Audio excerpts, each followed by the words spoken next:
এদিকে আরজিকর কাণ্ডের আবহে দক্ষিণ ২৪ পরগনার মথুরাপুরে গৃহবধূর শ্লীলতাহানির অভিযোগকারিনীর পরিবারের বিরুদ্ধে অভিযুক্তকে পিটিয়ে মারার অভিযোগ উঠল। পিতামাতা হওয়া এখনো কি স্বপ্ন? অ্যাপোলো ফার্টিলিটির সাথে আপনার পিতামাতা হওয়ার স্বপ্ন পূরণ করুন। বিনামূল্যে পরামর্শের জন্য কল করুন 9953922843। কথা বলবো আমাদের প্রতিনিধি গৌতম মণ্ডলের সঙ্গে। গৌতম, ঠিক কি ঘটেছে?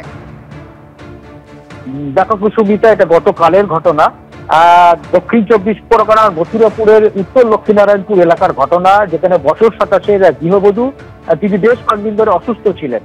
সেই অসুস্থ থাকার পর তার পরিবারের লোকজন মন্দির বাজার এলাকার এক গুণিনকে তাকে ডাকেন ফোন করে, এবং ওই গুণিন যিনি বাবলু পাহাড়ি, তিনি ওই বাড়িতে পৌঁছন এবং তাকে ঝাড়ফুঁক দিচ্ছিলেন।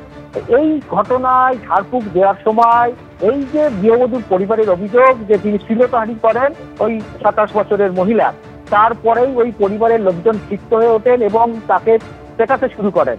কার্যত পিটুনির জেরে পরিবারের লোকজন তাকে পেটাতে শুরু করেন। পিটুনির জেরে তিনি প্রায় অধমৃত হয়ে পড়েন।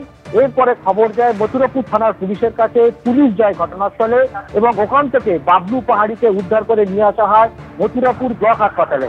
মথুরাপুর হাসপাতালে আনার পর চিকিৎসকরা মৃত বলে ঘোষণা করেন।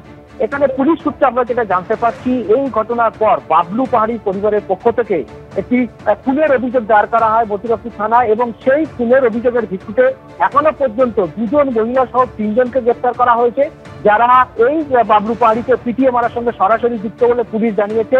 এবং সেই যে ৩জনকে গ্রেপ্তার করা হয়েছে তাদেরকে আজকে ডায়মন্ড হারবার মহকুমা আদালতে পেশ করা হবে।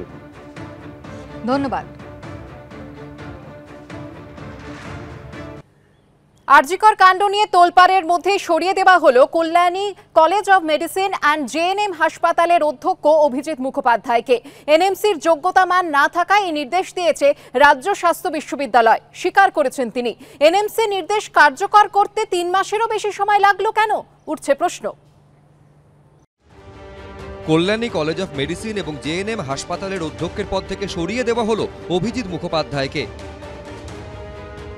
প্রাক্তন অধ্যক্ষ স্বীকার করেছেন মেডিকেল শিক্ষা চিকিৎসা নিয়ামক সংস্থা ন্যাশনাল মেডিকেল কমিশনের যোগ্যতা মান না থাকায় তাকে সরানোর নির্দেশ দিয়েছে রাজ্য স্বাস্থ্য বিশ্ববিদ্যালয়। অর্ডার দিয়েছে, আমি চার্জ হ্যান্ডওভার দিয়ে দিয়েছি নতুন প্রিন্সিপাল প্রফেসর মণিদীপ পাল।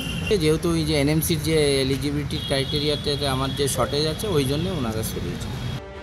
রাজ্য স্বাস্থ্য বিশ্ববিদ্যালয়ের বিজ্ঞপ্তিতে বলা হয়েছে, চলতি বছরের ৩১শে মে তাকে অধ্যক্ষ পদে অযোগ্য বলে জানায় মেডিকেল শিক্ষা চিকিৎসা নিয়ামক সংস্থা ন্যাশনাল মেডিকেল কমিশন। তার ভিত্তিতেই এই অপসারণ।